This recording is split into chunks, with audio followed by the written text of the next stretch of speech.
Hey, what's up everyone? Welcome to my review for Rock of Ages, a new musical from the director of Hairspray, which was also a musical, which I rather enjoyed. I thought it was a very fun, very vibrant, very energetic, very just fun musical. It had its own musical numbers, you know, its own music, which this movie does not, but it had its own music. It was very catchy. All the characters, all the actors did a really good job singing and dancing and having fun. It looked like it was a really fun movie. I mean, it was more a kid-ish movie, sure, and this is definitely not, but you know, it was pretty fun. So I was kind of looking forward to this film. When I saw the trailer, I thought it looked like fun. I really liked the music that's going into it, and I was like, oh, Tom Cruise as a legendary singer, and he's gonna actually sing in the movie.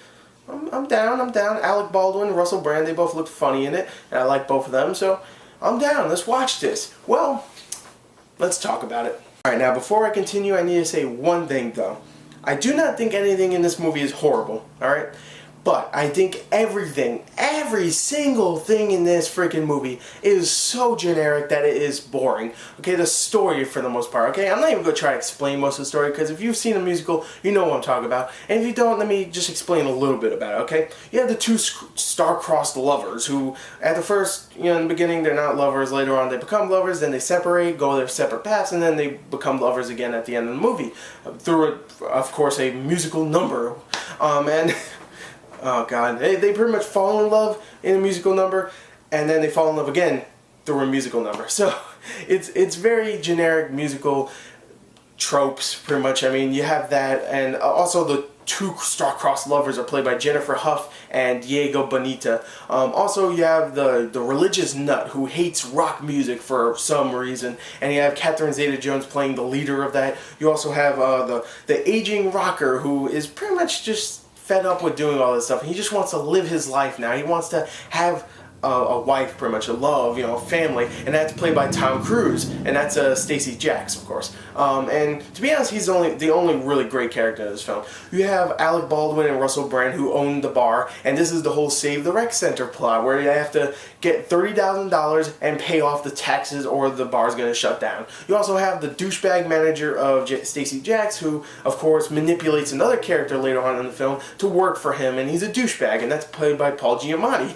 And really, it's so generic. All this stuff we've seen so many freaking times, over and over and over again. I don't even care if it's supposed to be like a parody of musicals. It's not fun. Like that's like saying that movie Shark Night that came out last year is a parody of horror movies. And what did it do? It just ripped off horror movies. That's not good. Do something entertaining. Not just, oh, we're just going to do this, this, and this. And maybe have a little small wink or nudge to the crowd. Like, that's funny, isn't it? Because it's so generic. No, it's not fun. The story and the entire movie is even worse when the acting isn't that fantastic. I mean, Tom Cruise is very weird, very fun in this film as Stacey Jackson. You actually kind of feel for him later in the film. Paul Giamatti is a douche. He always plays a douche in the movie, and he does a great job at it. He's really likable here. You also have Alec Baldwin, Russell Brand, who are both great in the film. I should have mentioned that earlier, actually. They were really, really good in this film and very, very funny.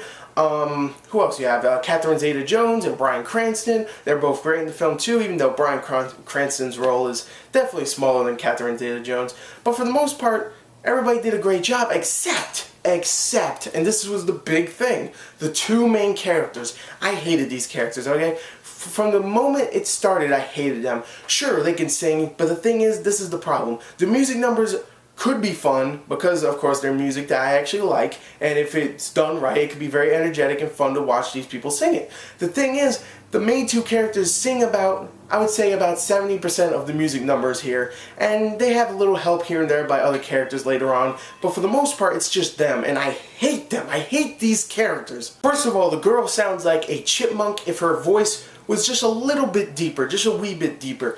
And the dude, oh my god, I hate him. First of all, he looks like an asshole. And second of all, he sings, he's a okay singer, sure, but he's not a likable character, and he's not fun to watch. And that was my thing about Hairspray. Everybody was fun, even the people that were just singers. They were fun to watch. Here, this guy and even the girl, they're just not fun to watch, and they're annoying to listen to. I hated both of them, and that was my main problem with the movie. Also, it's very generic, and the music numbers, I mean, sure, it's music from the 80s that I really like, but when it's these two people singing it, it gets ruined completely for me. So I'm just gonna wrap this review up and say this, okay?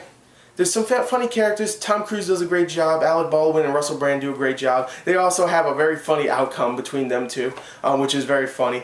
Everybody else just, you know, they did a good job too, but not amazing.